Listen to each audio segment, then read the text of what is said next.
किस पाप के कारण स्त्री का गर्भ गिर जाता है। दोस्तों, एक समय की बात है। भगवान विष्णु और माता लक्ष्मी क्षीर सागर में शेषनाग की शैया पर विश्राम कर रहे होते हैं।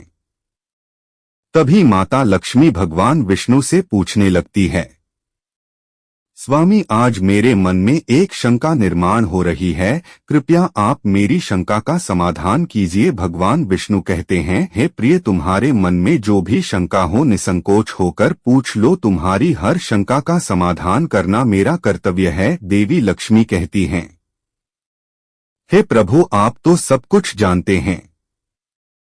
संसार के कण कण में आपका ही वास है, आप ही जन्मदाता है और आपकी आज्ञा से काल प्राणी को ग्रहण कर लेता है।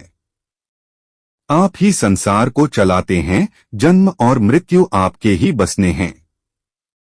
किंतु हे प्रभु, कौन सी स्त्री को संतान सुख प्राप्त नहीं होता है? किस कारण से बालक के गर्भ में ही मृत्यु हो जाती है? कि किस पाप के कारण स्त्रियों का गर्भ नष्ट हो जाता है? हे जगदीश्वर, हे कृपा निधान, ने आपसे यह जानना चाहती हूँ कि एक माँ को संतान को खोने का दुख क्यों सहन करना पड़ता है। कृपया आप मुझे इसका कारण विस्तार से बताइए। इसके पीछे कौन सा रहस्य है? भगवान विष्णु मुस्कुराते हुए कहने लगते हैं, हे देवी, आज आपने उत्तम प्रश्न किया है। आपके इस प्रश्न में संसार की सभी माताओं का कल्याण छिपा हुआ है। हे देवी, यह सत्य है कि कुछ बालकों के गर्भ में ही मृत्यु हो जाती है। स्त्रियों के द्वारा किए गए पाप के कारण ही उनका गर्भ नष्ट हो जाता है। इसीलिए हे देवी, आज मैं तुम्हें एक अत्यंत प्राचीन कथा सुनाता हूँ। इस कथा के माध्यम से तुम्हें तुम्हारे सभी प्रश्नों के उत्तर मिल जाएंगे।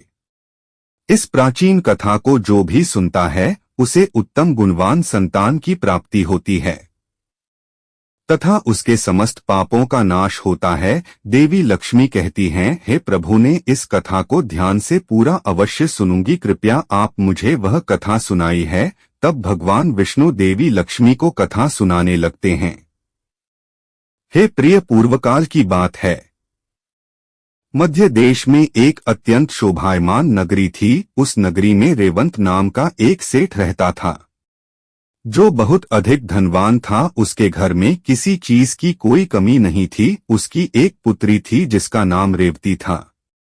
उस सेठ ने अपनी पुत्री का विवाह एक दूसरे नगर में रहने वाले वैश्य के पुत्र के साथ कर दिया। रेवती अपनी पति के साथ रहने के लिए ससुराल में चली गई।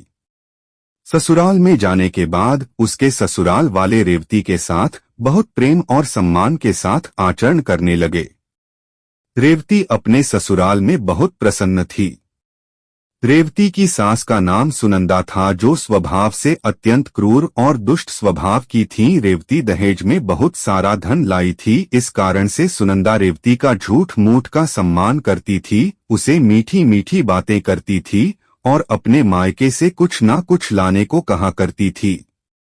रेवती अपनी सास की बात मानकर अपने पिता से कहकर वह घोड़े, गाय, बैल, अनाज, वस्त्र आदि चीजें मंगवाया करती थी और उसके पिता भी सब कुछ खुशी खुशी उसे दे भी दिया करते थे। रेवती की सास का लालच बढ़ता ही जा रहा था। वह रेवती के मायके का सब कुछ हड़पना चाहती थी, लेकिन भोली भाली रेवती इस बात से अनजान थी। वह उसकी सास की मीठी मीठी बातों से जल्दी ही प्रसन्न हो जाती और उसकी हर बात को मान लिया करती थी। रेवती का पति संजय स्वभाव से भोला भाला था और अपनी मां की हर आज्ञा का पालन करता था। उसकी माता ने बचपन से ही अपने पुत्र संजय को पूरी तरह से वश में किया हुआ था। इसीलिए संजय कभी अपनी मां की आज्ञा का उल्लंघन नहीं करता था। रेवती को उसके ससुराल में सभी का बहुत प्रेम मिलने लगता था, जिससे रेवती बहुत ही खुश रहने लगी थी। उसके पिता भी रेवती को खुश देखकर बहुत प्रसन्न थे और वे अपनी बेटी को प्रसन्न देखने के लिए हर वस्तु का त्याग करने के लिए तैयार थे।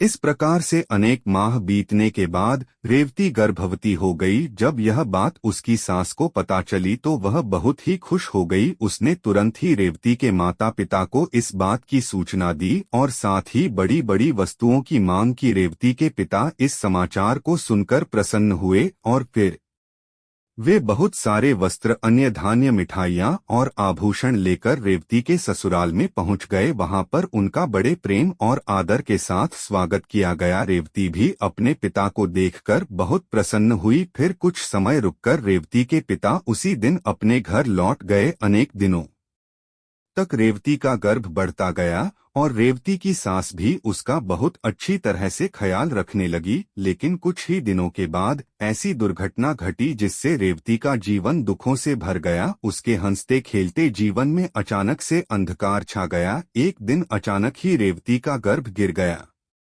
जिससे रेवती की सास बहुत क्रोधित हो गई और फिर रेवती को ताने मारने लगी। अरे पापिनी, सच सच बता, तू कौन सा पाप किया है?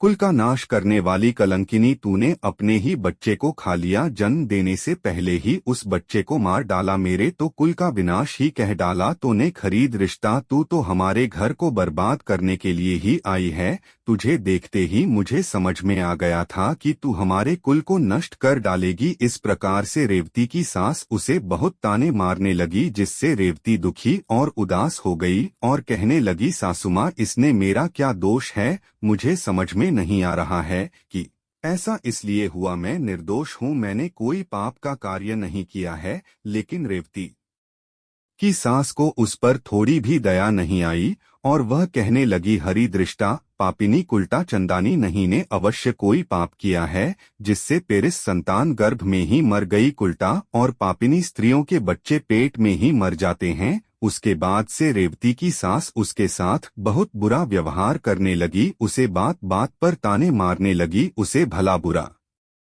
कहने लगी। अब उसकी सास उसे ठीक से बात भी नहीं करती थी। दिन भर घर का सारा काम करवाने लगी। दिन भर काम करने के बाद ही उसे रात को आराम करने को मिलता था।